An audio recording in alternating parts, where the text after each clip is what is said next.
वास्तव जे आहे ना विद्यार्थी ऍक्सेप्ट करायला तयार आहे, ना पालक ऍक्सेप्ट करायला, ना राज्य शासन ऍक्सेप्ट करायला तयार. ग्रामीण भागामध्ये कसं असतं की एखादा अधिकारी झाला की बाबा चल माझाही पोरगा होऊ शकतो, तर तो होऊ शकतो तू का नाही. हे स्पर्धा परीक्षेचं युद्ध नक्की काय आहे, कसं चालतं, कसं लढलं गेलं पाहिजे, हारलो तर काय होऊ शकतं, हे पालक आणि विद्यार्थ्यांना समजलं पाहिजे. स्वप्नांना पंख नव्हे, ध्येयाला बळ हवे.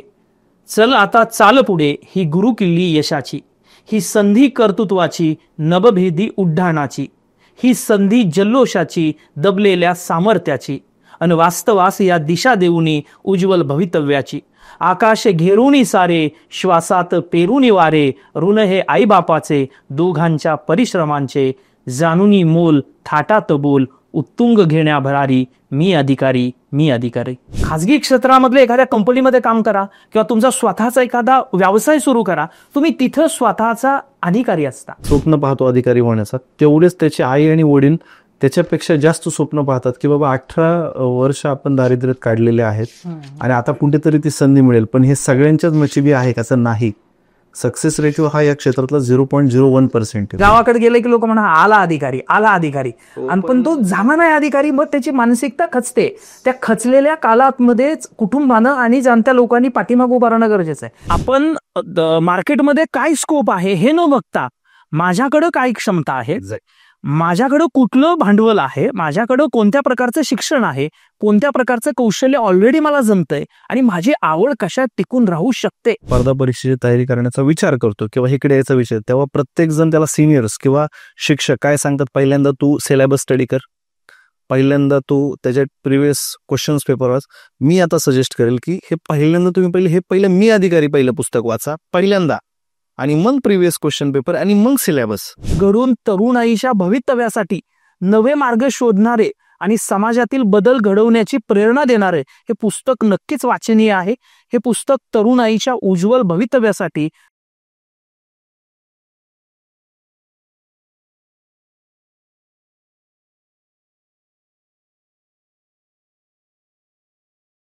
नमस्कार, मी किरण निंबोरे आणि आपण पाहताय वास्तवकट्टा. आता वास्तवकट्टा पाहताय म्हटलं आपल्याला माहिती आहे की वास्तवकट्टा म्हणलं की अधिकारीची मुलाखत असेल असं आपण गृहीत धरून चालतो. असतात अधिकाऱ्यांच्या, त्याच्यासोबत वेगवेगळ्या क्षेत्रातल्या पण मुलाखती असतात. परंतु MPSCतून यश मिळालं, UPSCतून यश मिळालं, वास्तवकट्ट्यावर आलं म्हणलं की एक वेगळाच आनंद असतो. परंतु आज वास्तवकट्ट्यावर अशी गेस्ट आहेत ज्यांनी MPSCच्या परीक्षा दिल्या, पास काय झाले नाहीत. पास झाले नाहीत म्हणजे फेल नाही झाले ते, कारण फेल झाले असते तर ते वास्तवकट्ट्यावर आले नसते. ते जरी अधिकारी झाले नसले तरी ते आपापल्या क्षेत्रामध्ये यशस्वी झालेले आहेत. आता काय कसे सांगूयात. महाराष्ट्रामध्ये सध्या स्पर्धा परीक्षा विश्वामध्ये हे पुस्तक नवीन मार्केटमध्ये आले आणि खूप चर्चा चालू आहे. आपल्या सर्वांना माहिती आहे, मी अधिकारी, स्पर्धा परीक्षा वास्तव भवितव्य आणि दिशा. आपल्या सर्वांना माहिती की 2019मध्ये एक गाणं आलं होतं, मी अधिकारी. त्याची थीम देखील हीच होती, स्पर्धा परीक्षा वास्तव भवितव्य आणि दिशा. म्हणजे स्पर्धा परीक्षेतलं वास्तव काय आहे, त्याचं भवितव्य काय असणार आहे आणि दिशा कशी असली पाहिजेत ते त्या पुस्तकामध्ये मांडले. या पुस्तकाची जी मांडणी केलेली आहे ती डॉक्टर ज्ञानेश्वर प्रकाश जाधवर सर. आता यांच्याविषयी मला नाही वाटत जो वाचक वर्ग असेल त्यांना काही वेगळं सांगावं लागेल, परंतु ज्यांना माहिती नाही आणि स्पर्धा परीक्षेची जी तयारी करणारे विद्यार्थी आहेत त्यांच्यासाठी खास त्यांचा परिचय देणं गरजेचं आहे. सरांच्या आत्तापर्यंत ज्या कादंबऱ्या प्रसिद्ध झालेल्या आहेत त्याच्यामध्ये सर्वात त्यांची फेमस जी कादंबरी आहे व्यसन, त्याच्या आधी आशेच्या गुंगीत लटकलेलं तारुण्य, त्याच्यावरून कळत असेल काय लेखक आहे. त्याच्यानंतर 2022मध्ये त्यांची कूस नावाची एक कादंबरी प्रसिद्ध झाली. त्यानंतर लॉकडाऊन, जे कोविडमध्ये आपण ऐकलं लॉकडाऊन, त्याच लॉकडाऊनवरती एक लॉकडाऊन नावाची त्यांची कादंबरी आहे. सरांची ही जी काही व्यसन कादंबरी आहे याला साहित्य अकादमी दिल्ली यांच्याकडून युवा साहित्य अकादमी पुरस्कारासाठी 2021मध्ये या कादंबरीचं नामांकन केलेलं आहे. यासोबतच महाराष्ट्र शासनाचा यशवंतराव चव्हाण राज्य वाङ्मयश्री ना पेमसे पुरस्कार हा व्यसन कादंबरीला दिलेला आहे. त्याच्यासोबत भरपूर पुरस्कार आहेत सर. एवढे पुरस्कार तुम्हाला मिळालेत. लोकसत्ताचा तरुण तेजांकित पुरस्कार मिळाला आहे. सावित्रीबाई फुले पुणे विद्यापीठाचा युवा साहित्य गौरव पुरस्कार तुम्हाला मिळाला आहे. जी युवा साहित्य सन्मान पुरस्कार तुम्हाला मिळाला आहे. असे बरेच पुरस्कार आहेत. जर आता खूपच पुरस्कार तुम्हाला मिळालेले आहेत, अजूनही खूप मिळतील. किती पुरस्कार सांगायचे, काही तुमच्याकडून पण ऐकायला आवडेल. आणि त्याचसोबत सरांनी स्पर्धा परीक्षेची तयारी केली, स्वतःला ओळखलं आणि त्यांची जी काही लेखनाची कला होती की त्यांनी जोपासली आणि हे पुरस्कार मिळाले. आणि आज हे जे मी अधिकारी पुस्तक आहे हे त्यांच्यामुळे साकारले. बरं, आता मग माझे शेजारी महेश बडे बसले. मग हे का बसले? हे जे पुस्तक आहे याच्यावरती लिहिलंय पहा, लेखक ज्ञानेश्वर प्रकाश जाधवर, संकल्पना व संशोधन सहाय्य महेश बडे आणि किरण निंबोरे. आता ही जे दोन व्यक्ती आहेत, महेश बडे आणि किरण निंबोरे, यांना बऱ्यापैकी स्पर्धा परीक्षेतले विद्यार्थी ओळखत असतील असं गृहीत धरतो. दोघेही अभ्यास करत होतो, दोघेही स्पर्धा परीक्षेच्या विद्यार्थ्यांसाठी चळवळ उभा केली, वेगवेगळे विद्यार्थ्यांसाठी महत्त्वाचे निर्णय घेतले आणि वेगवेगळे प्रोग्राम देखील घेत होतो. आणि त्याच्यातून स्पर्धा परीक्षार्थींना त्यांचं वास्तव काय आहे, स्पर्धा परीक्षेतलं त्यांचं भवितव्य काय असणार आहे आणि दिशा कशा असल्या पाहिजे यासाठी देखील आम्ही कार्यक्रम घेत होतो. आता याच्यावरती महेशने भरपूर संशोधन केलं, काही संशोधन मी देखील केलं. पण हे उतरवायचं कसं, आणि हे उतरवायला जर एखादा लेखक शोधायचा म्हटलं तर तो ते जगलेला पाहिजेत. आणि त्याचसाठी आम्ही केलेली निवड ज्ञानेश्वर जाधवर सरांची. आता ती निवड केलेली नाही, बोलता बोलता विषय निघाला आणि हा विषय या पुस्तकापर्यंत आला. आता तो विषय कसा आला, या पुस्तकात काय काय आहे याच्यासाठीच आपण चर्चा करणार. मीच जर सगळं बोलायचं म्हणलं तर दोघांनी काय करायचं. सो तुमच्या दोघांचंही आणि वैयक्तिक माझं देखील वास्तव कट्ट्यावरती स्वागत, कारण तिघेही आपण पार्ट आहोत. सर, विशेष करून तुमचं खूप खूप आभार, कारण हे जे वास्तव आहे स्पर्धा परीक्षेतलं हे समोर येणं गरजेचं होतं. तुम्ही स्पर्धा परीक्षा जगलात नक्की. ह्या गोष्टी मला माहिती आहेत, महेशला माहिती आहेत, तुम्हाला माहिती आहेत, पण एक मुलाखत म्हणूनच आपल्याला या गोष्टीकडे पाहावं लागेल. मला काहीच माहीत नाही असं गृहीत धरूया आणि तुम्हाला मी काही प्रश्न करणार आहे. मी अधिकारी, स्पर्धा परीक्षा, वास्तव, भवितव्य आणि दिशा, ही पुस्तक जे लिहिलंय याची संकल्पना कशी सुचली? नाही, पहिल्यांदा तर मी किरण आणि महेश दोघांना धन्यवाद देतो. याची सुरुवात कुठून झाली, जे याच्या अगोदर मी 2023 मध्ये आशेच्या गुंगीत लटकलेलं तारुण्य ही कादंबरी स्पर्धा परीक्षाच्या विद्यार्थ्यांच्या जगण्यावरती आधारित आहे. ते काही माझे अनुभव, इतर सगळे विद्यार्थ्यांचे अनुभव 2017-18 मध्ये ते माझ्या डोक्यात चालू होतं लिहायचं, किंवा वेळ मिळत नसायचा, कारण मी त्यावेळी शिकवत होतो स्पर्धा परीक्षेला. म्हणजे मी तयारी केली 2008, 9, 10, 11च्या दरम्यान तयारी करत होतो. नंतर मी तो मार्ग बदलला आणि मास कम्युनिकेशन केलं आणि त्यात काही दिवस मीडियामध्ये मी काम केलं. आणि त्याच्यानंतर मला जो इंग्रजी माझा स्पेशल होता विषय, त्यामुळे मी स्पर्धा परीक्षेला इंग्रजी हा विषय शिकवत होतो. एक 5-6 वर्ष मी शिकवलं. इंग्रजी व्याकरण असेल किंवा एसे रायटिंग असेल, त्या सगळ्या गोष्टी मी शिकवत होतो. त्याच्यामुळे मला ते आतून बाहेरून हे सगळं स्पर्धा परीक्षा, म्हणजे स्वतः विद्यार्थी राहिलो होतो, नंतर हे शिकवत होतो आणि सध्या परिस्थिती काय चाललेली हे मी जवळून बघत होतो. आणि पॅरलल माझं लेखन कौशल्य म्हणजे यसन, कूस आणि इतर काही लेखनामधून चालू होतो आणि मी लिहायचो. मला त्यात आनंदही वाटत लिखाणामध्ये. आणि जे काही आजूबाजूला घडतंय ते साहित्यात उतरवलं गेलं पाहिजे, ही माझी पहिल्यापासूनची भूमिका आणि ते मला आवडतं म्हणून मी करत असायचो. मग या विषयावरती लिहिण्यासाठी मग सगळा ढाचा तयार झाला आणि त्याचं शीर्षक आशेच्या गुंगीत लटकलेलं तारुण्य ही कादंबरी आली. महेश आणि किरण, तुम्ही दोघांचे मी नाव ऐकून होतो. पेपरमधून सातत्यानं नावं यायची, वेगवेगळी आंदोलनं असायची, किंवा आशेच्या गुंगीत लटकलेल्या तारुण्य या कादंबरीमध्ये एक आंदोलक असणाऱ्या विद्यार्थ्यांचा एक पट आहे. कदाचित नंतर मला जाणवलं की हे कोण असो किंवा काय असेल, तर तो पट आणि तुमचे पेपरमध्ये सातत्यानं तुम्ही विद्यार्थ्यांसाठी हे उपक्रम केले, हे प्रश्न शासनाकडे विचारले, अशा सगळ्या गोष्टी होत्या. त्या पुस्तकाच्या दरम्यान महेश बडे आणि तुम्हाला मी भेटलो, आपली मिटिंग झाली आणि ठरलं. आणि त्यावेळी महेशनं जी मला कल्पना सांगितली की आपल्याला हे फिक्शनच्या ऐवजी, म्हणजे कादंबरी फॉर्मच्या ऐवजी हे वास्तव स्वरूपामध्ये संशोधनात्मक पद्धतीने हे पुढं आलं पाहिजे. मग मला असं वाटलं की मी त्यावेळी माझं PhDचा अंतिम टप्प्यामध्ये काम करत होतो आणि मला ह्या सगळ्या संशोधन पद्धती, म्हणजे क्वालिटेटिव्ह असेल, क्वांटिटेटिव्ह असेल, हे माहिती होतं. लिखाण त्या पद्धतीनं करता येऊ शकतं हेही चांगला अंदाज आलेला होता. म्हणून म्हटलं आपण हे करूयात. तिथून पुढे मग या विषयावरती काम करायचं सुरू झालं आणि मग बाकी चर्चा आपण केलेलेच आहेत. म्हणजे त्याबद्दल महेश सांगेल की आपण भेटल्यानंतर मग याच्यात काय घ्यायचं आणि काय घ्यायचं नाही, त्या संदर्भामध्ये महेश बोलेल की नेमकं तुमच्याकडे परत येणारच आहे, कारण लिखाण तुम्ही केलंय, कशा पद्धतीने मांडणी हे येणारच आहे. आणि महेशचा चेहरा असा थोडासा असा डाऊन झाल्यासारखं वाटतोय, कारण इंट्रोडक्शनमध्ये सगळ्यात महत्वाची गोष्ट राहून गेली. आपण जे म्हणतो की स्पर्धा परीक्षेतून बाहेर पडून काहीतरी करा, वेगवेगळे क्षेत्र येतं. महेश पण बाहेर पडला, वेगवेगळ्या क्षेत्रात काय कामं चालू आहेत ते माहिती. पण सध्या महेश एक राजकीय व्यक्तिमत्व आहे. महेशने प्रहार संघटना जी आहे, प्रहार पक्ष आहे, त्या पक्षाचा अभियान प्रमुख म्हणून, महाराष्ट्र राज्याचा अभियान प्रमुख म्हणून त्याची निवड झालेली. सो वास्तव कट्ट्याकडून आणि आपल्या सर्व मित्रपरिवाराकडून अभिनंदन. बुके वगैरे नंतर देऊ. धन्यवाद. पण ही जी संकल्पना आहे, आता हे पुस्तक लिहिले, सगळ्या गोष्टी झाल्यात, ह्याच्यात संशोधन हा जो विषय होता, तर काय काय संशोधन असणार आहे, कारण विद्यार्थ्यांना हे देखील कळणं गरजेचं आहे की या पुस्तकात काय काय संशोधन आपण मांडलेलं आहे. सगळ्यात पहिल्यांदा मी सर्च फाउंडेशन आणि पुस्तक विश्व यांचे मी आभार व्यक्त करतो की त्यांनी दिलेल्या होकारामुळे आमच्या डोक्यातली संकल्पना आणि डॉक्टर ज्ञानेश्वर जाधव यांच्या सहकार्यामुळे हे मी अधिकारी स्पर्धा परीक्षा वास्तव भवितव्याने दिशा हे पुस्तक सत्यात येऊ शकलं. आणि आता किरण आणि मी गेल्या जवळपास एक 8 ते 9 वर्षापासून स्पर्धा परीक्षेच्या विश्वामध्ये आम्ही काम करतोय.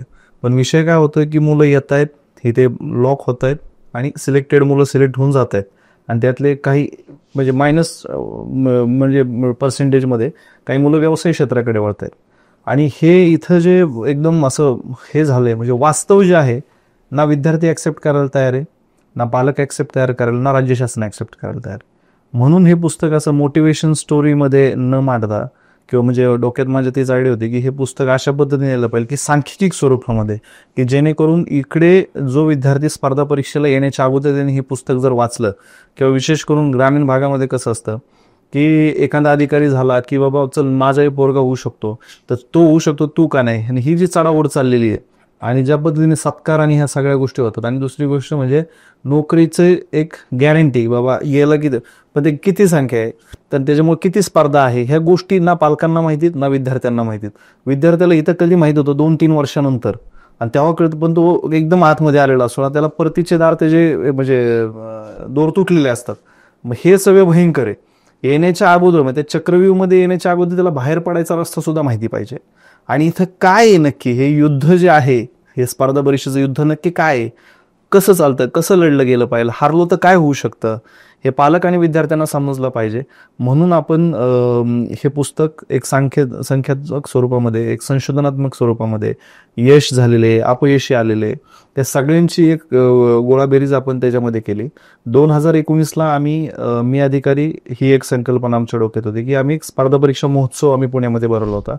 ती संकल्पना हीच होती की म्हणजे आपण सगळ्यांनी अभ्यास केलेला आहे स्पर्धा परीक्षेचा, पण होतंय काय की अभ्यास करतोय, परीक्षा देतोय, प्रिलिम पास होतोय, मेन्सला जातोय, मेन्स नापास होतोय, पुन्हा म्हणजे हेच चक्र 4-5 वर्षाला हेच चालू आहे. बाहेर पडायचा रस्ताच माहित नाही. म्हणजे हे मी त्याच्यात अनुभवलोय, तुम्ही अनुभवलेत, किरणही अनुभवलेलं आहे. आपल्यासारखे असे किती आहेत, ही संख्या मोठी आहे. मग त्याच्यातनंच हे आयडिया आली की नाही बाबा कुठेतरी हे वास्तव माहिती होऊन यांना दिशा देणं गरजेचं आहे, तर त्यांचं भवितव्य चांगलं होऊ शकतं. मग आम्ही तो महोत्सव भरवला. तो महोत्सव खूप मोठ्या स्वरूपात होता. गणेश कला क्रीडा मंचला 3 दिवस तो महोत्सव घेतला आणि तिथून मग आम्ही दर महिन्याला आम्ही काही कार्यक्रम घ्यायला सुरुवात केली. पण जसं जसं पुढे येत गेलो की तेव्हापासून डोक्यात होतं की बाबा हे एक लिखित स्वरूपात यायला पाहिजे. म्हणजे काही मार्केटमध्ये पुस्तकं आहेत की बाबा ती काही अधिकाऱ्यांचे अनुभव कथन आहेत, म्हणजे मोटिवेशनल स्टोरीज आहेत, पण मोटिवेशनल पेक्षा आता सध्या वास्तव काय आहे ह्याच्यातलं हे सांगणारं पुस्तकच ह्या आपल्या महाराष्ट्रामध्ये नाहीये. तर तेव्हापासून ती डोक्यात आयडिया होती आणि मला वाटतं की तुमच्याकडे ते आपले डिस्कशन झालं आणि तुमच्या दिलेल्या होकारामुळे मला असं वाटतं की हे पुस्तक सत्यात येऊ शकले. बरोबर. आणि त्याच्यासोबतच तुझे काय 19ची आठवण करून दिली मी अधिकारी प्रोग्राम.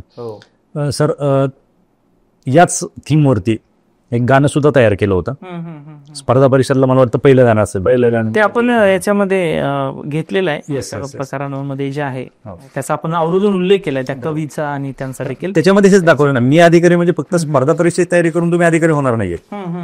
तुम्ही तर तिथं अधिकारी होतालच, परंतु ज्या क्षेत्रामध्ये तुम्ही यशस्वी व्हाल त्या क्षेत्रात तुम्ही अधिकारी असाल. बरोबर. तीच ती थीम होती. आणि निश्चितच तू सांगत असताना हे जे सांगितलं की या पुस्तकामध्ये अशा पण काही मुलाखती आहेत की जे यशस्वी अधिकारी झाले, जे अधिकारी झाले नाहीत पण बाहेर पडले आणि त्यांचा प्लॅन बी त्यांनी ऍक्टिव्ह केला आणि कुठल्या तरी वेगळ्या क्षेत्रामध्ये यशस्वी झाले, अशा लोकांच्या देखील मुलाखती याच्यामध्ये टाकले आणि तुम्ही ते चांगल्या पद्धतीने ते शब्दांकन केलंय त्याचं. बरोबर. मला सांगा, ही जी कादंबरी नाही म्हणता येणार आपल्याला, याला हे संशोधनात्मक वैचारिक ग्रंथ आहे. येस, हा जो ग्रंथ आहे असा तर ग्रंथ आजपर्यंत कुठे नव्हता, परंतु याच्यामध्ये भरपूर 3 टप्प्यांमध्ये हे ग्रंथ साकारलेला आहे. कसे टप्पे ते?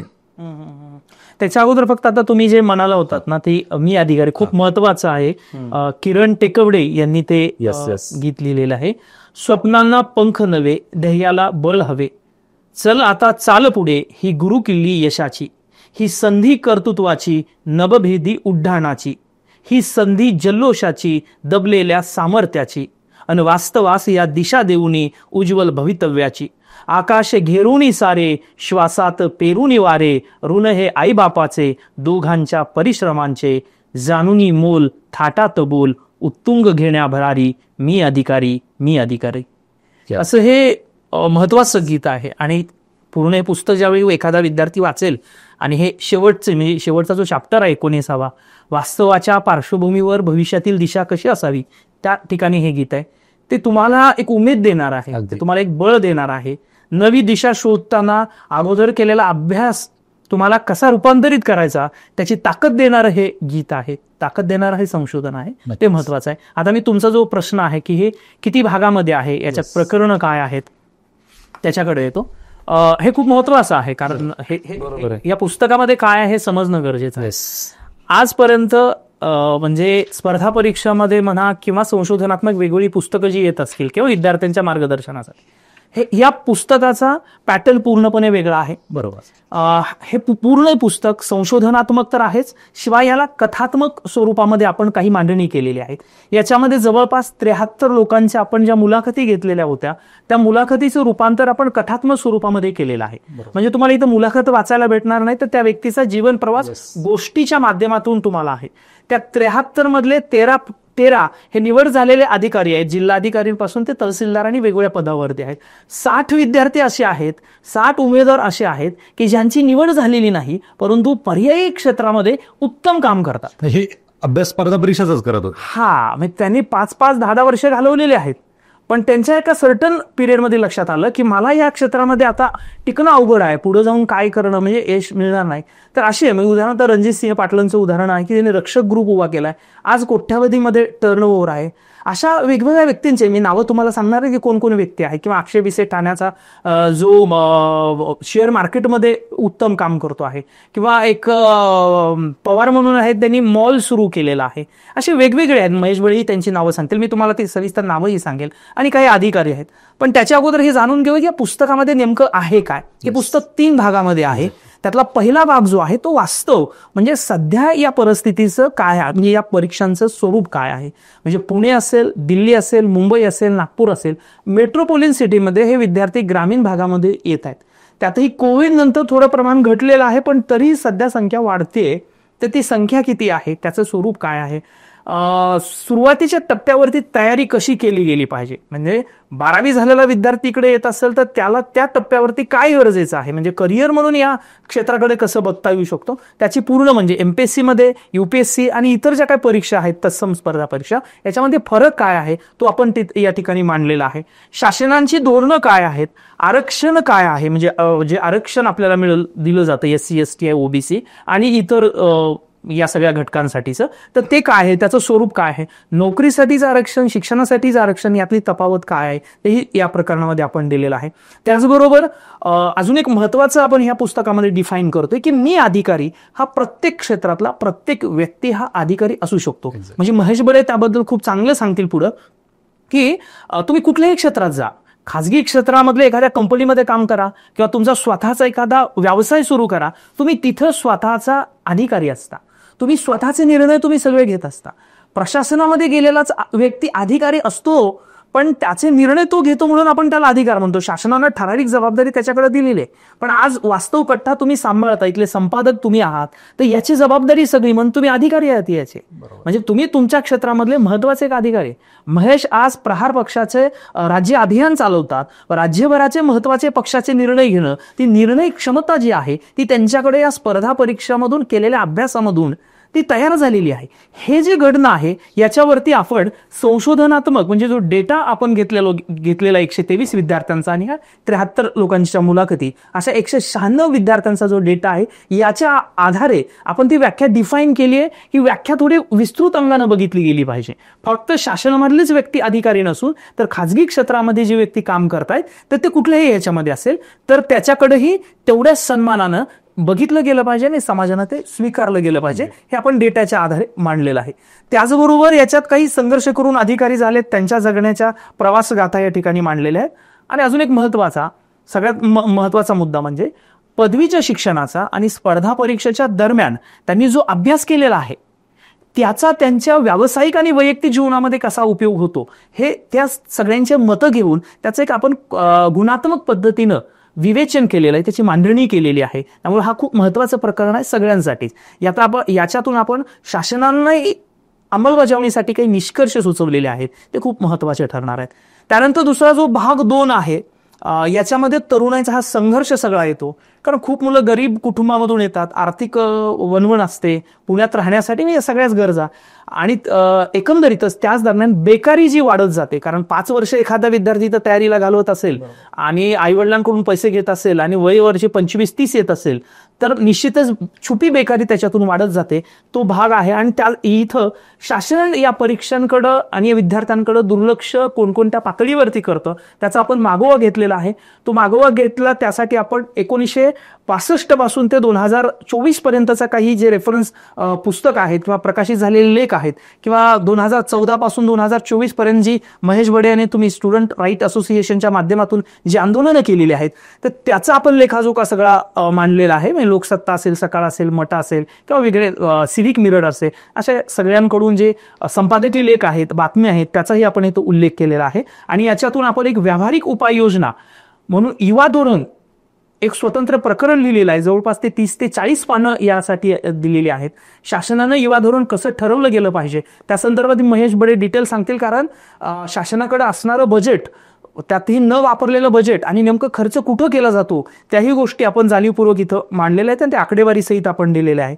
आणि शेवटचा जो भाग आहे या पुस्तकामधला, तो करिअरचे वेगवेगळे पर्याय कोणते कोणते असू शकतात, 12वी नंतर असतील किंवा स्पर्धा परीक्षेची तयारी केली, 4 वर्ष अपयश आलं, पण न घाबरता न खचता नवीन पर्याय आपण ठामपणे निवडू शकतो. हा समाजानं कसा पद्धतीनं स्वीकारलं गेलं पाहिजे, कुटुंबानं त्या विद्यार्थ्याच्या पाठीमागं कसं उभं राहिलं पाहिजे, पालकांनी त्याचबरोबर समाजवेळेतली जी जाणकार लोक आहेत, म्हणजे राजकीय नेते असतील, सामाजिक क्षेत्रामध्ये काम करणारे लोक असतील, शिक्षण क्षेत्रामधले कुलगुरू असतील किंवा तत्सम काही मान्यवर मंडळी असतील, यांनी जाणीवपूर्वक या लोकांना स्वीकारलं पाहिजे आणि त्यांच्या पाठीशी ठामपणे उभा राहणं गरजेचं आहे.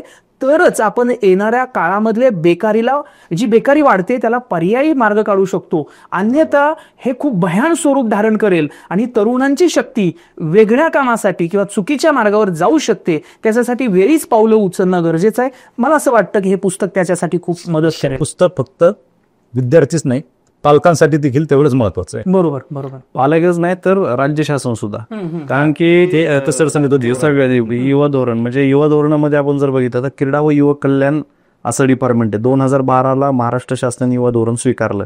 पण आपण जर बघितलं तर आतापर्यंत फक्त 4.5 कोटी रुपये मागच्या 12 वर्षात खर्च केले युवा. आणि आज आपण जर बघितलं तर महाराष्ट्रामध्ये जवळपास 3.5 ते 4 कोटी युवक आहेत लोकसंख्येच्या त्या प्रमाणामध्ये आपण बघितलं तर.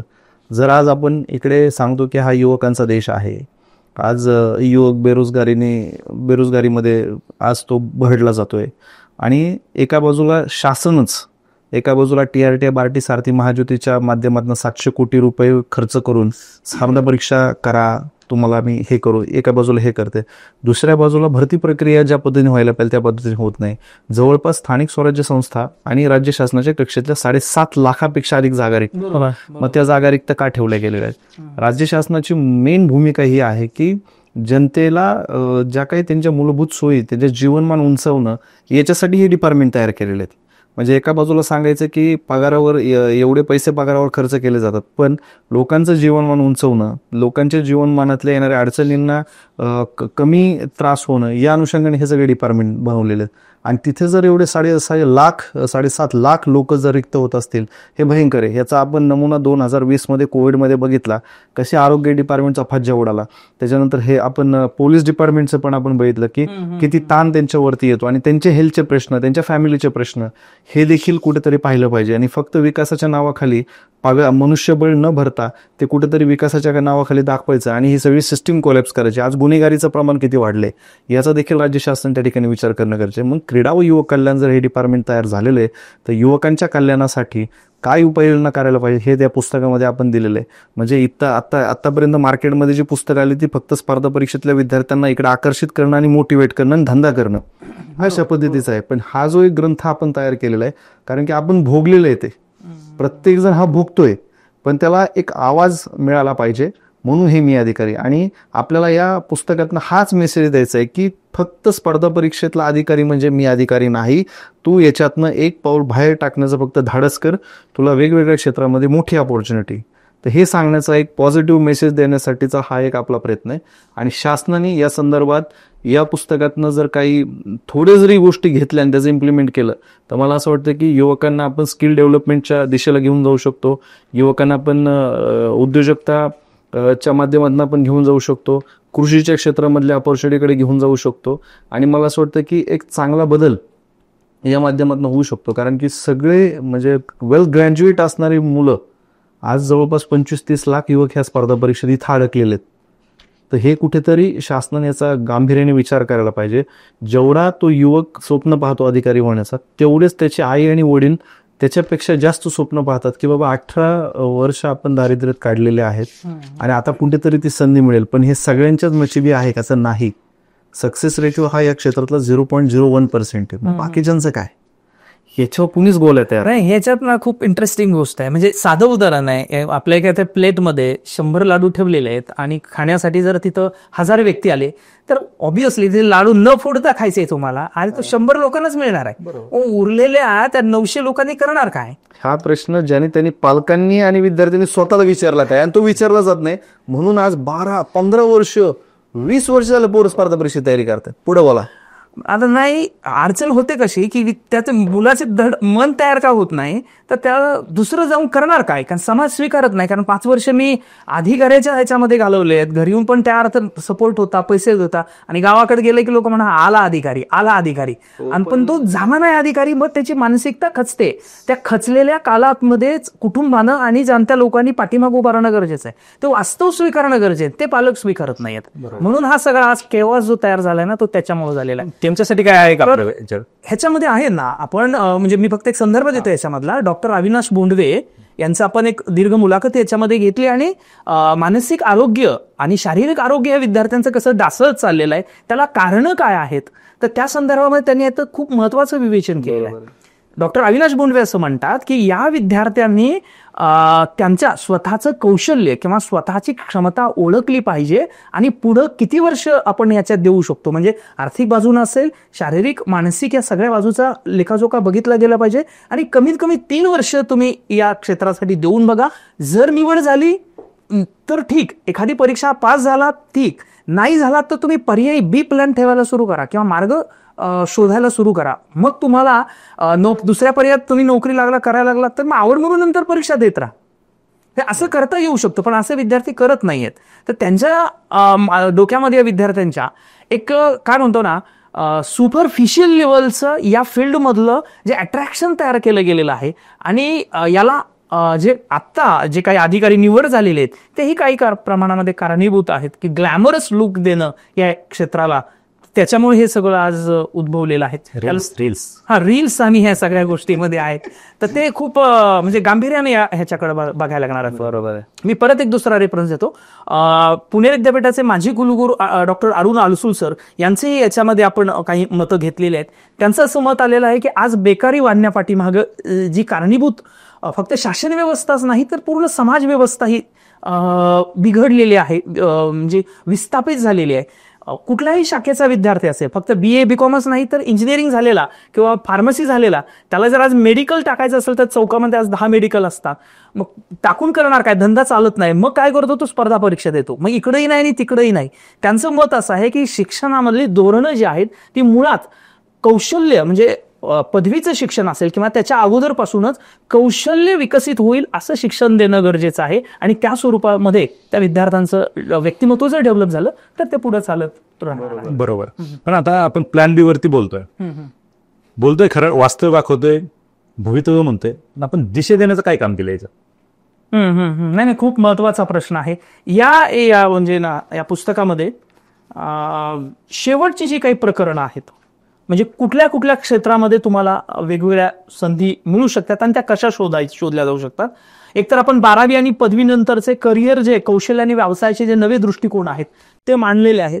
त्याचबरोबर खाजगी क्षेत्रातील रोजगारांच्या संधी खाजगी क्षेत्रात हे कसं आपण तपासलं, म्हणजे स्पर्धा परीक्षेच्या विद्यार्थ्यांनी तिथं जाणं हे कसं तपासलं, तर ते आपण आपल्याकडे जो डेटा उपलब्ध केला होता, म्हणजे जे 123 विद्यार्थ्यांचा सर्वे आणि 73 विद्यार्थ्यांच्या मुलाखती घेतल्या होत्या, त्याच्यामध्ये वेगवेगळ्या पार्श्वभूमीचे विद्यार्थी आहेत, म्हणजे BA पासून ते इंजिनिअरिंग, मेडिकल असे वेगवेगळे विद्यार्थी आहेत. त्या विद्यार्थ्यांनी त्यांची क्षमता ओळखून, म्हणजे आपला जो डेटा सजेस्ट करतो आहे तसं, समजा त्या विद्यार्थ्याचं CA झालेलं, BCom झालेलं होतं, MCom केलेलं, आणि तो स्पर्धा परीक्षा पण देत होता. स्पर्धा परीक्षेत निवड झाली नाही, मग त्यानं पर्यायी कुठं जायचं, तर मूळ जे त्याचं शिक्षण घेतलेलं आहे तर त्या क्षेत्रामध्ये तो करिअर चांगलं केलेलं आहे. म्हणजे याच्यात आपल्याकडं ज्यांची मुलाखत घेतलेली आहे सतीश काळे म्हणून, ज्यांनी BCS म्हणजे कॉम्प्युटर इंजिनिअरिंग ह्याच्यामध्ये केलेलं होतं आणि नंतर इकडे ते तयारी करत होते, निवड झाली नाही. मग त्यांनी परत त्यांचे टेक्निकल एज्युकेशनचा एक कोर्स केला आणि त्यात ते एका छोट्या कंपनीमध्ये काम करायला लागले, तिथे त्यांना अनुभव आला, मग त्यांची मोठी कंपनी झाली, म्हणजे स्वतःची कंपनी नंतर टाकली.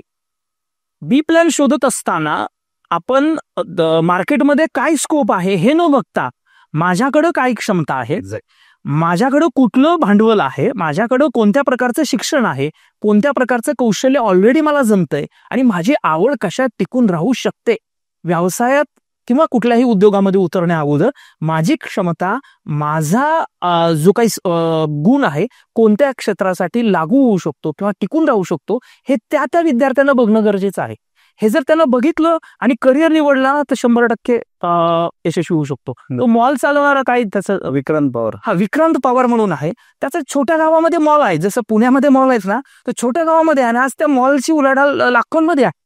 तुम्ही 4 कोटी रुपये उलाढाले वार्षिक, वार्षिक 4 कोटीपर्यंत गेले. मला वाटतं त्याचा जत हा तालुका आहे सांगली मधला, आणि त्या गावापासून 15 गावं कनेक्टेड, बरोबर. आणि त्या 15 गावातली लोक तालुक्याच्या ठिकाणी न जातात त्याच्या मार्टमध्ये येतात. म्हणजे पवार मार्ट म्हणून त्यांनी सुरू केलं 3 वर्षापूर्वी, आणि त्याच्या लक्षात आलं की आपण आता एका लेवलला तर थांबायला पाहिजे, आणि त्याने तो निर्णय घेतला आणि आज चांगल्या पद्धतीने सगळ्या गोष्टी एकदम स्वस्त दरात तो उपलब्ध करून देत. कदाचित जर त्यांनी ते नसतं केलं तर आजही तो अभ्यास करत असतात. समाजाच्या भरपूर लोक आहेत या मार्केटमध्ये. बरं, आपण आता फक्त ह्याच्यात MPSC आणि UPSC विषयी बोलतोय, पण बाकी पण काही क्षेत्र आहेत की ज्याविषयी आपण काही याच्यात माहिती दिली?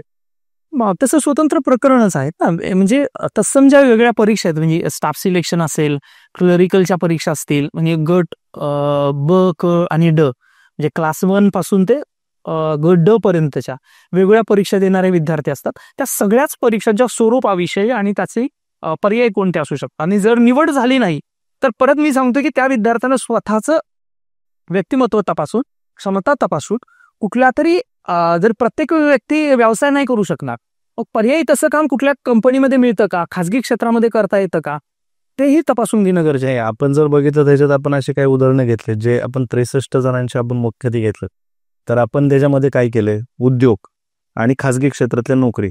म्हणजे आता वृंदावन खेडकर जो आहे तो MPSC करत होता, आणि 3 वर्षानंतर किंवा 2.5 वर्षी त्याच्या लक्षात आलं की बाबा आपण पॅरलल काहीतरी करायला पाहिजे. तर त्यांनी काय केलं, MIT मधनं MBA केलं, आणि आज तो MNC कंपनीमध्ये चांगला, म्हणजे जवळपास त्याला 1 लाखभर रुपये पगार आहे. नंबर 1. नंबर 2, असंच अजून एक मला वाटतं त्याचं नाव आपला संकेत कदम.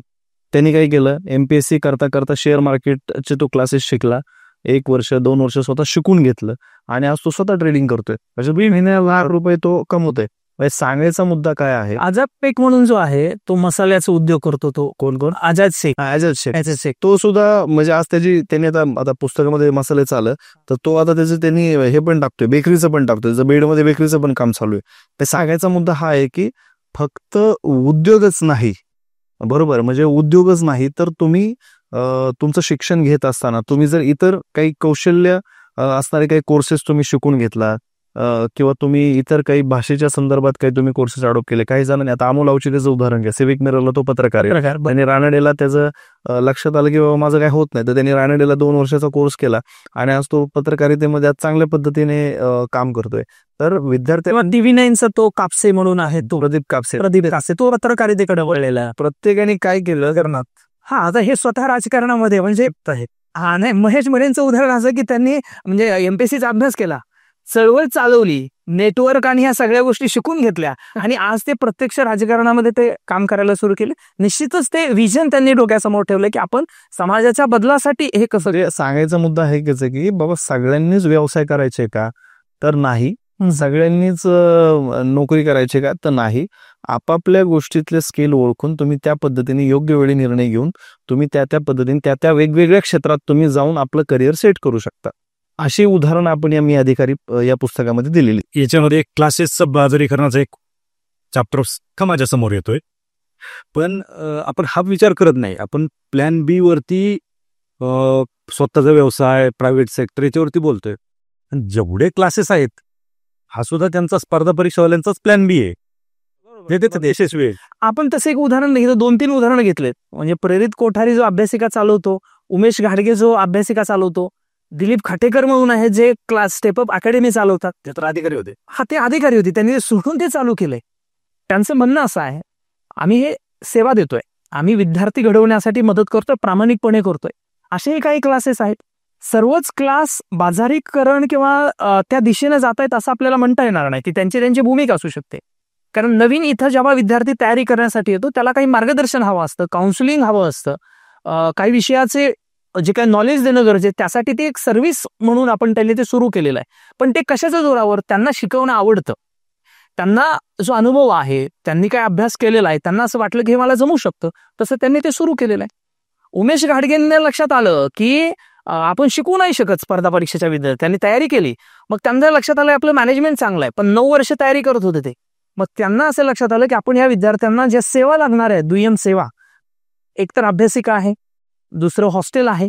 मग त्यांनी ते पहिल्यांदा अभ्यासिका सुरू केली, एका स्पॉटवर सुरू केली, दुसरीकडे केली, तिसरीकडे. आता जवळजवळ त्यांच्या म्हणजे अभ्यासिका वाढलेल्या आहेत, हॉस्टेल्स वाढलेले आहेत. याच्यावरती कमीत कमी त्यांचा आज लाखो रुपयाचा टर्नओव्हर आहे. याच्याद्वारे त्यांनी आर्थिक स्थिरता जे प्राप्त करणं आहे हे त्यांनी त्यांची गोष्ट आपण या पुस्तकामध्ये त्यांचाही प्रवास घेतलेला आहे. बरोबर.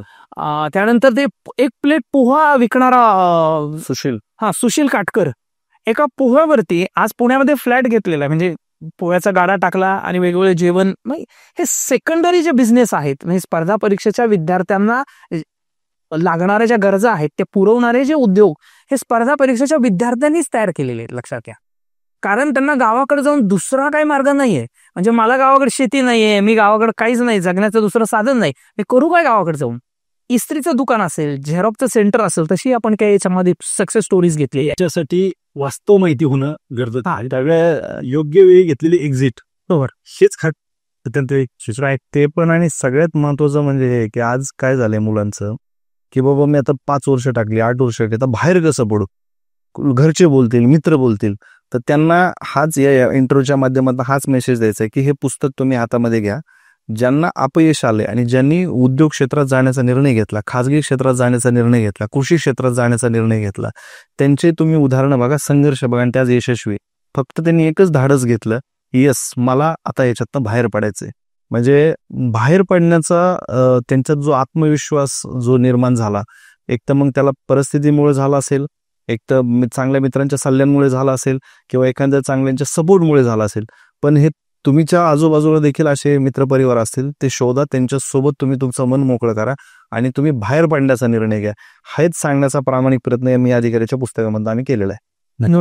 ते तर सांगितलं. मला फक्त एक संदर्भ अजून एक द्यायचा आहे की आपण डॉक्टर कुणाल मंगल, ज्यांनी हार्वर्ड विद्यापीठामधून सार्वजनिक धोरणामध्ये PhD केली, आणि त्यांचा या विषयावरती म्हणजे MPSC आणि UPSC वरती त्यांनी PhD केलेला आहे, आणि खूप महत्वाचा विषय त्यांनी हाताळलेला आहे. त्यांचाही आपण संदर्भ म्हणून याच्यात वापर केले. त्यांनी महत्वाचं सजेशन म्हणजे या सूचना जे म्हणतो त्यांच्या ग्रंथामध्ये केलेत, ते आपण इथं त्यांच्या नावानुसार कोट केलेले आहेत. त्यांचं मत असं आहे की सरकारी नोकऱ्यांचे आर्थिक आणि सामाजिक मूल्य भारतीय समाजासाठी खूप महत्वाचं आहे. सरकारी नोकरीचे व्यापक त्यांनी फायदे त्यांच्या या ग्रंथामध्ये दिलेले आहेत. जे बदल होत आहेत, तर याच्यामध्ये विविध गटांना समान संधी मिळण्यासाठी भरती प्रक्रियेतील आरक्षण धोरण आणि इतर पद्धतीमध्ये पारदर्शकता आणणं आवश्यक आहे. ग्रामीण भागातील उमेदवारासाठी प्रशिक्षण शिबिरं आणि डिजिटल साधनांचा अधिक वापर केला जावा. यामुळे त्यांना शहरी भागातील उमेदवारासारखेच फायदे मिळतील.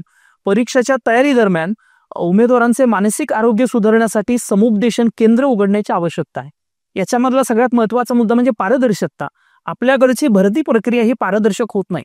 म्हणजे ग्रासरूट मधल्या कुठल्याही विद्यार्थ्यांना एवढी खात्री असली पाहिजे की मी एवढ्या क्षमतेनं तयारी केलेली आहे, मी जी परीक्षा दिलेली आहे प्रामाणिकपणे दिली गेलेली आहे, तेवढ्याच प्रामाणिकपणे त्याचं मूल्यांकन होणं गरजेचं आहे. ते आपल्या ह्या व्यवस्थेमध्ये होत नाही. त्याच्यामुळेही काही विद्यार्थ्यांना नैराश्य येतं. त्यामुळे वर्षानुवर्ष ते प्रयत्न करत राहतात आणि काही वेळेला असं वाटतं की कोणाची तरी निवड ही पैसे देऊन झाली आहे किंवा कोणीतरी वेगळा मार्ग वापरलेला आहे, अशाही बातम्या विद्यार्थ्यांपर्यंत देतात. त्यामुळे यांचं जे प्रामाणिकपणे आणि खरंच गरजू विद्यार्थी होतकरू असतात त्यांच्या मानसिकतेवरती त्याचा परिणाम होतो. हा कुणाल मंगलचं महत्वाचा निष्कर्ष खूप म्हणजे उपयोगी ठरवणार आहे आणि तो शासनाने आपणही ते रिकमेंड केलाय, आपल्याही संशोधनामधून ते पुढे येतोय. त्यामुळे खूप लक्षात घ्या की आज कुणाल मंगल हा अमेरिकेत बसून PhD करतोय. त्यांनी विषय काय घेतलाय तर स्पर्धा परीक्षांवरती. भारतात येऊन त्यांनी 3 वर्ष रिसर्च केला. बरोबर. तो महाराष्ट्रात आल्यानंतर त्याला सगळे इनपुट्स आपण दिले. म्हणजे सांगायचा मुद्दा हा आहे की एवढा गंभीर विषय झालाय स्पर्धा परीक्षा की अमेरिकेतली लोक तिकडे आज दखल घेऊन याच्यावर PhD करायला येत. त्याचं PhD सुद्धा त्याला मिळालं आणि त्याला त्याच्यावर जॉब सुद्धा भेटला. बरोबर. हे सांगण्यासारखं मला हेच सांगायचं आहे विद्यार्थ्यांना की बाबा आपण कितीपर्यंत पुढे जायचं हे तुम्ही समजून घ्या. मस्त मान्य की तुम्ही इंटरव्ह्यू पर्यंत जाऊन तुम्ही फायनल याच्यातनं बाहेर येत आहे, पण तुमचं अजून कुठेतरी चांगल्या ठिकाणी होऊ शकतं यश. तर हे समजणं गरजेचं. म्हणजे माझे काही मित्र आहेत की जे बाबा कॉन्स्टंटली इंटरव्ह्यू पर्यंत जातात, माघारी येतात आणि हा प्रवास गेले 10-11 वर्षापासून चालू आहे. तर विचार करा की म्हणजे आज जर तो 2011-12 सिलेक्ट झाला असता तर आज तो क्लास 1 झाला असता, पण आत्ताशी त्याचं काही जणांचं अजून सिलेक्शन नाही, काही जणांचं जस्ट सिलेक्शन झाले. तर ही गंभीर बाब आहे.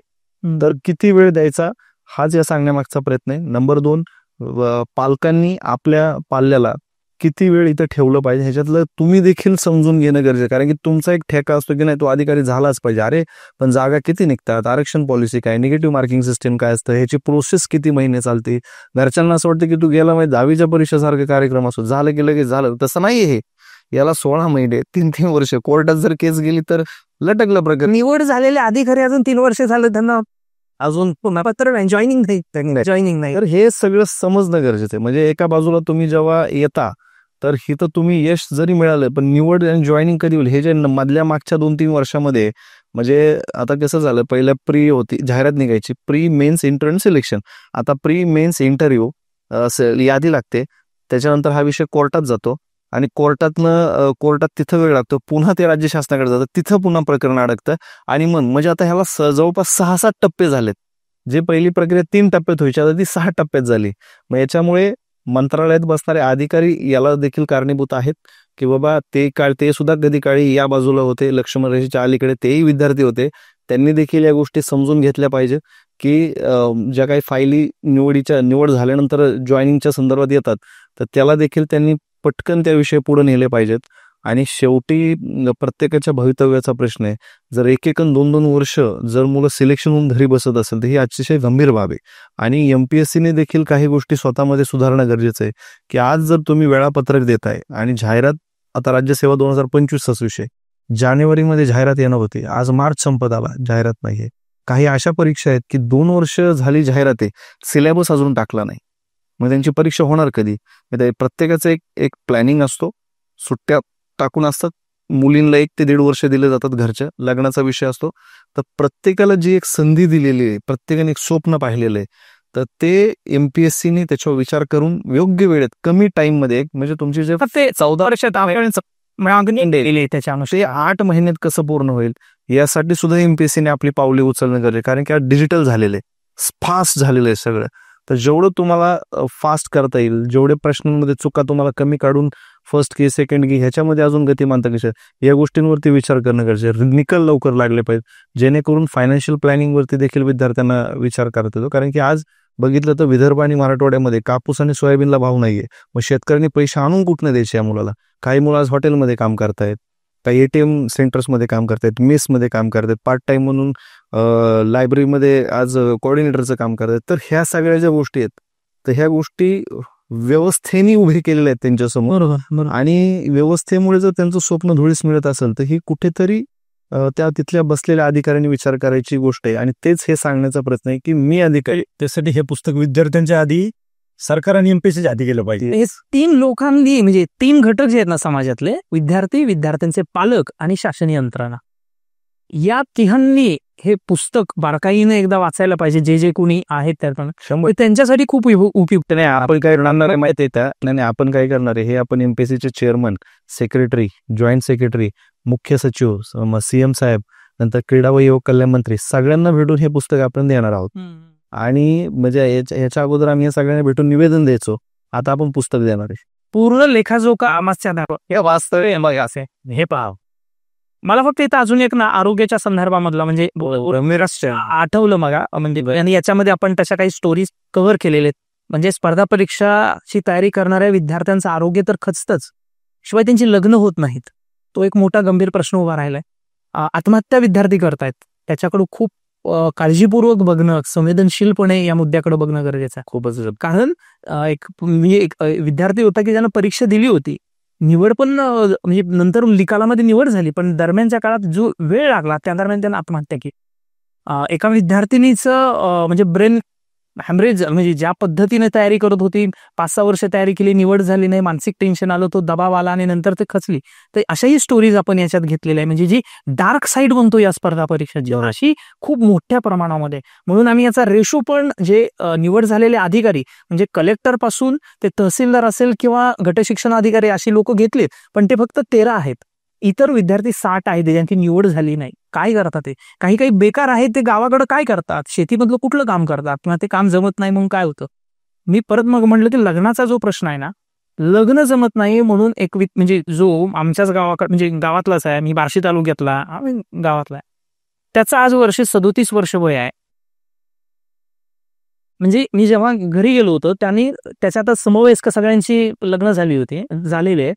गावात त्याच्यापेक्षा लहान त्याचा भाऊ, चुलत भाऊ, तो एक 27-28 वर्षाचा, त्याचं लग्न चालू होतं. त्या दिवशी ह्याचे आई वडील गावाला निघून गेले, हा गावात आणि एमपीएससीची तयारी करत होता. करणार काय घरामध्ये, त्याला पूर्ण असं उचंबळून आलं. त्यानं म्हणजे मनामध्ये त्याच्या चुलत भावाचं लग्न चालू आहे, त्यानं घरची जी 2-3 जनावर होती सोडली, तो रानात गेला, जनावर इकडे चरत होती आणि तो कितीतरी वेळा विचार करत होता आणि त्यानं स्वतःचं तिथं स्वतःचं सरण रचलं की मला जगायचं नाही. आणि ते मानसिक ते फ्रस्ट्रेशन, म्हणजे आपल्याला वाटतं की कारण ही लग्न होणं ही व्यवस्थेनं घालून दिलेली एक मोठी बंधनं आहेत किंवा अशा पद्धतीचं जगणं म्हणजे आयडियल असतं किंवा असं होणं गरजेचं आहे आणि ते त्याच्या मनात आहे. अशाच संस्कारामध्ये सगळे वाढलेली मुलं आहेत. 37 वर्षापर्यंत लग्न होत नाही, मी एवढं शिकलोय, मला नोकरी नाही, निवड झालेली नाही, करणार काय. त्यानं स्वतःचं सरण तिथं रचलं आणि त्याला म्हणजे हे बगलांतून पेटून त्याच्यात उडी मारणार तेवढ्यात बघितलं आणि त्याला वाचवलं. ही घटना जेव्हा मी म्हणजे मला कानावर आली, मी त्याला जाऊन भेटलो, हे खूप किळसवानं आणि खूप काय म्हणतो ना, एकंदरीत व्यवस्थेला लाजिरवाणं असणारी गोष्ट. आणि याला मला असं वाटतं की माझ्या जेवढा वाचन आहे किंवा जेवढा मी समाज बघतोय, याला सर्वस्वी समाज आणि शासन हे जबाबदार आहेत. कारण यांनी ज्या लेवलला निचरा होत असतो, भावनिक लेवलला, मानसिक लेवलला समाजामध्ये काय काय गोष्टी पोचतात याचा गांभीर्यानं विचार करणं गरजेचं आहे.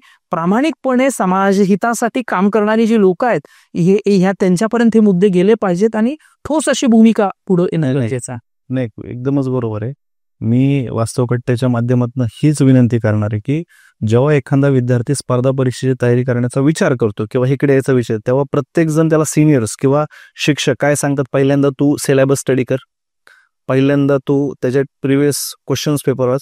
मी आता सजेस्ट करेल की हे पहिल्यांदा तुम्ही पहिलं मी अधिकारी पहिलं पुस्तक वाचा पहिल्यांदा, आणि मग प्रिव्हियस क्वेश्चन पेपर आणि मग सिलेबस.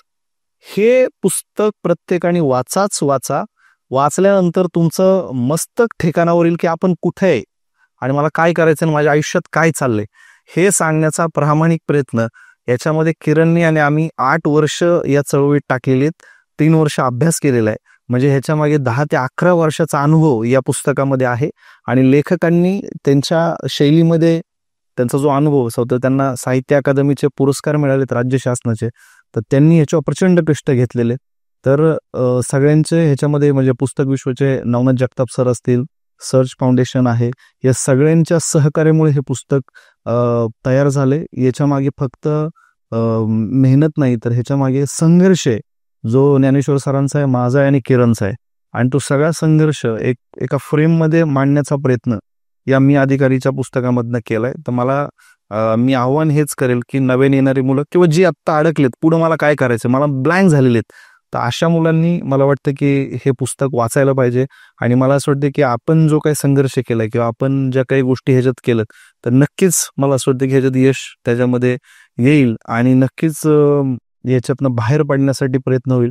आणि अजून याला कशी व्याप्ती देता येईल किरण, तू याला त्या पद्धतीने मोटिवेट कर आणि मला वाटतं फायदा होईल चांगल्या पद्धतीने. फक्त मी येतं ना, महेश जगडे सर जे माजी प्रधान सचिव होते महाराष्ट्र राज्याचे, त्यांचं मत असं आहे या पुस्तकासंदर्भामधलं की मी अधिकारी स्पर्धा परीक्षा वास्तव भवितव्य आणि दिशा हे केवळ पुस्तक नसून तो एक सामाजिक प्रकल्प आहे.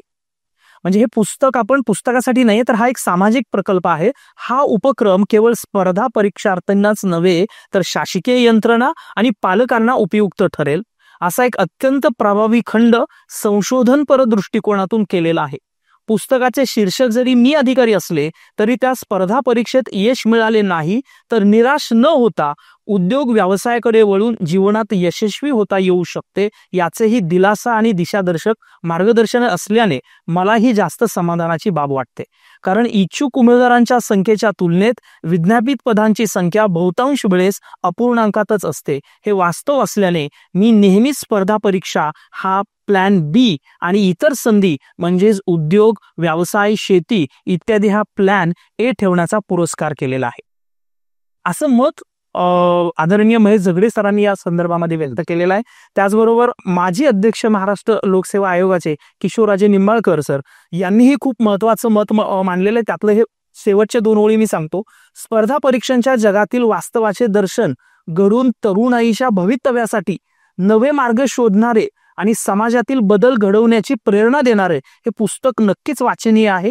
हे पुस्तक तरुणाईच्या उज्ज्वल भवितव्यासाठी आणि समाजाच्या प्रगतीसाठी दिशादर्शक ठरेल. नक्कीच नक्कीच. हे एवढं बोलून मला वाटतं की मी कारण बरंच आपण बोलतोय आणि बरंच हे काही खूप महत्वाचं आहे. फक्त मी या पुस्तकासाठी अनेक लोकांनी मदत केलेली आहे. म्हणजे कुलगुरूंपासून मंत्र्यांपासून ते ग्रासरूट लेवलला जे काम करणारे अधिकारी आहेत किंवा सगळ्यात महत्वाचं म्हणजे महेश सरांमुळे हे पुस्तक आज साकारलं गेलेलं आहे. किंवा किरण सर तुम्ही जो डेटा दिला, लोकांची माहिती दिली किंवा तुमचं जे नेटवर्क होतं ज्यांची तयारी केली आणि त्याच वेगवेगळ्या क्षेत्रात कार्य करत आहेत त्या सगळ्यांमुळे हे पुस्तक साकारलं जाते.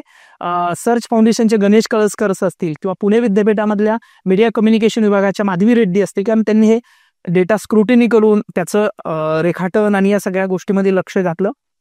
पुणे विद्यापीठाचे माजी कुलगुरू अरुण आडुसू सर यांनी दीर्घ मुलाखत दिली, मांडणीबद्दल सजेशन दिल्या. डॉक्टर अविनाश बोंडवे यांनी आरोग्य आणि या संदर्भामध्ये महत्वाची माहिती दिली. त्यानंतर डॉक्टर राधाकृष्ण पवार सर आहेत जे आरोग्य विभागाचे आहेत. अशा अनेक मान्यवरांनी या पुस्तकासाठी खूप महत्वाचं योगदान दिलेलं आहे. त्यामुळे हा सामाजिक प्रकल्प आहे. त्या दृष्टिकोनातून हा निश्चितच लोकांपर्यंत पोहोचेल आणि समाजामध्ये या विद्यार्थ्यांच्या मानसिकतेमध्ये बदल होण्यासाठी मदत होईल. मला तर अशी आशा वाटते. प्रयत्न तसे सुरू आहे. नक्कीच नक्कीच. खरं तर तुम्ही जसं सांगितलं बोलण्यासारखं खूप आहे. पण मला वाटतं हे विद्यार्थ्यांनी पालकांनी आणि शासनाने हे पुस्तक वाचणं गरजेचं आहे. जर मुलाखतच करायची म्हटलं पूर्ण वेळ जर याच्यावर बोलायचं म्हटलं तर जगातली सगळ्यात मोठी मुलाखत होईल. हा मोठा खंडच आपल्याला वाचायला. हे 416 पानाचं पुस्तक आहे सगळं सोयीचं. मला वाटतं बऱ्यापैकी पुस्तक काय आहे हे विद्यार्थ्यांना आणि त्यांच्या पालकांना कळलेलं आहे. विद्यार्थ्यांनी नक्कीच जसं महेशने सांगितलं की अभ्यासाची सुरुवात या पुस्तकापासून करावी. याच्यातून तुम्हाला वास्तव कळेल, भवितव्य सुद्धा तुमचं तुमच्या लक्षात येईल आणि योग्य दिशा या पुस्तकामुळे तुम्हाला मिळू शकते. ज्ञानेश्वर सर तुम्ही जसं सगळ्यांचा आभार मानले. खरं तर हा डेटा आमच्याकडे होता, सगळ्या गोष्टी आमच्याकडे होत्या, परंतु ती उतरवण्याची जी काही ताकद होती ती तुमच्याकडे होती, ती कला तुमच्याकडे होती आणि तुम्ही भेटलात आणि तुम्ही हे साकार केलं. त्याच्यामुळे खरं तर हे आज मी अधिकारी जे बुक आहे हे साकार झालंय. त्याबद्दल खरं तर आम्ही दोघे तुमचं खूप खूप आभार मानतो आणि सगळ्या विद्यार्थ्यांच्या वतीने ते आभार मानतो. कारण एक पिढी याच्यातून वाया न जाण्यापासून वाचू शकते, अर्थात हे पुस्तक वाचलं तर. आणि हे पुस्तक आपण रेखाटलं, हा ग्रंथ तयार केला आणि आपल्याला ज्यांचा आपण उल्लेख केला, सगळ्यांनी जी मदत केली त्या सगळ्यांचा देखील वास्तव कट्टा करून आपण आभार मानूयात. आणि मला वाटतं आजची चर्चा इथंच थांबूयात. थँक्यू. येस.